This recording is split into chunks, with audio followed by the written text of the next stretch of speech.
Hey guys, we are here at the Air and Space Museum in the Smithsonian, and it is just absolutely impressive.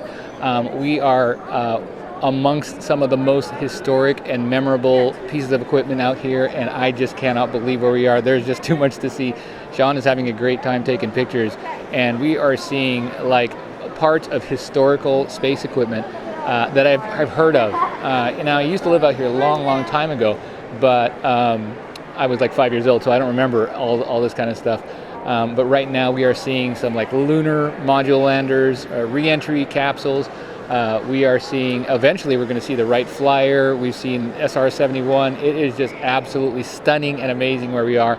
And we're simply not going to be able to see everything. Now, one of the things we did was we got halfway through some of the virtual that we did earlier. So it was hot though, it was humid, and we decided, you know what, let's come in here. It's nice and air conditioned. All the museums, the Smithsonian's are free, which is really nice. And so we got in here where it's nice and air conditioned, and we need to go out and finish that virtual that's outside that we will see in just a little bit. But right now, Sean, Sandy, and I are walking around this place trying to soak up as much as we can. But you know what? I think museums are only going to be open for a couple more hours, and there's so many other museums we have not yet seen. Lots of activity, too much to cover, but we'll try to take some pictures and share them all with you here at the Museum of Air and Space out in Washington, D.C. Okay, guess where we are, folks? Watch. Yes, that is the Wright Flyer with all the special effects by Sonny from PodCacher. Anyway, check this out. This is the original Wright Flyer. It's the real one. They refabricated it in 1985. But the rest of it is real. It was donated from Orville Wright's estate after he died.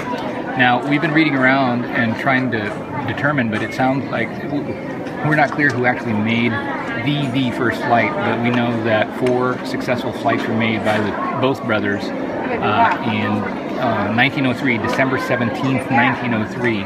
And this right here, my friend, is it. So that is either Orville or Wilbur, one of them.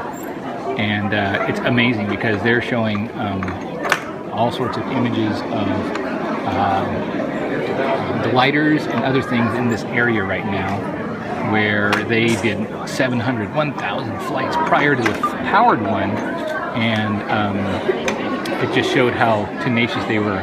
They were bicycle makers, and they had a dream to fly, and they just flew from Kitty Hawk, where there's constant wind and good conditions to fly. Now Sean's around here somewhere.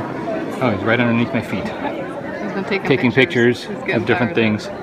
But this is the location of where they have the actual, and this is actually it. That wood there, those cables, all that stuff there, that's the real actual first ever plane, powered plane. And Sandy was saying that there's a lot of qualifiers for what it's the world's first power-driven, heavier-than-air machine in which man-made, free, controlled, and sustained flight in which a person was flying. Good definition. Thank you. All right. So we're going to head off to another part of the museum, but just an impressive thing to be here at this part of the museum in Washington, D.C. All right, guys. We just left the Air and Space Museum. We stayed until the very end, which is 5:30, and they kicked us out. There's just so much to see. And now we are off to finish a couple more virtual caches. One has to do with the solar system. We're not going to give anything away.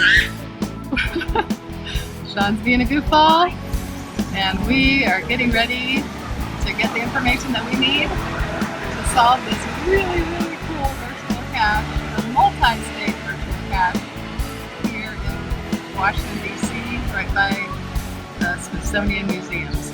Really enjoying it. Here we go. For more geocaching goodness, head on over to PodCacher.com.